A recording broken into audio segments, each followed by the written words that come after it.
നമ്മൾ ഇപ്പോൾ പോകുന്നത് കരിയാത്തുംപാറയിലേക്കാണ്. ഇവിടെ എൻട്രി ഫീ വരുന്നത് കുട്ടികൾക്ക് 10 രൂപയും മുതിർന്നവർക്ക് 30 രൂപയുമാണ്.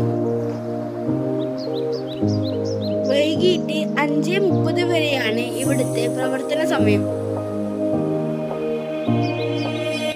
നമ്മൾ ഇവിടെ എത്തുമ്പോൾ 5 മണി ആയിരുന്നു. വളരെ തിരക്കുണ്ടായിരുന്നു. ഇതിന്റെ അടുത്ത് തന്നെയാണ് കക്കയം ഡാമും തോണിക്കടവും.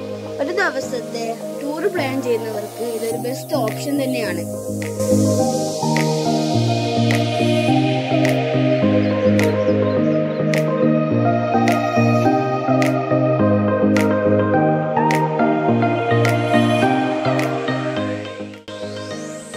പോലെ തന്നെ കരയിലും വെള്ളത്തിലും ഒരുപോലെയുള്ള കല്ലുകളും പാറകളുമാണ് ഉള്ളത്. നമ്മൾ മുമ്പേ കക്കയം ഡാമിലും തോണിക്കടവിലും വന്നതായിരുന്നു. പക്ഷേ മഴ ആയത് കാരണം ഇവിടെ ഇറങ്ങാൻ നമുക്ക് സാധിച്ചിരുന്നില്ല. അതുകൊണ്ട് ആക്റ്റീവ് പ്ലാനിൽ പോയ നമ്മൾ പെട്ടെന്ന് ഇറങ്ങി ഇവിടെ വന്നതായിരുന്നു. ആക്റ്റീവ് പ്ലാനിൽ നിന്ന് കക്കയം ഡാമിലേക്ക് 1 മണിക്കൂർ കൊണ്ട് നമുക്ക് ഇവിടെ എത്താൻ സാധിക്കും.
നിങ്ങൾ ഇപ്പോൾ കാണുന്ന കാഴ്ചകൾ നമ്മൾ മുന്നേ പോയ കക്കയം ഡാമിലത്തെ കാഴ്ചകളാണ്.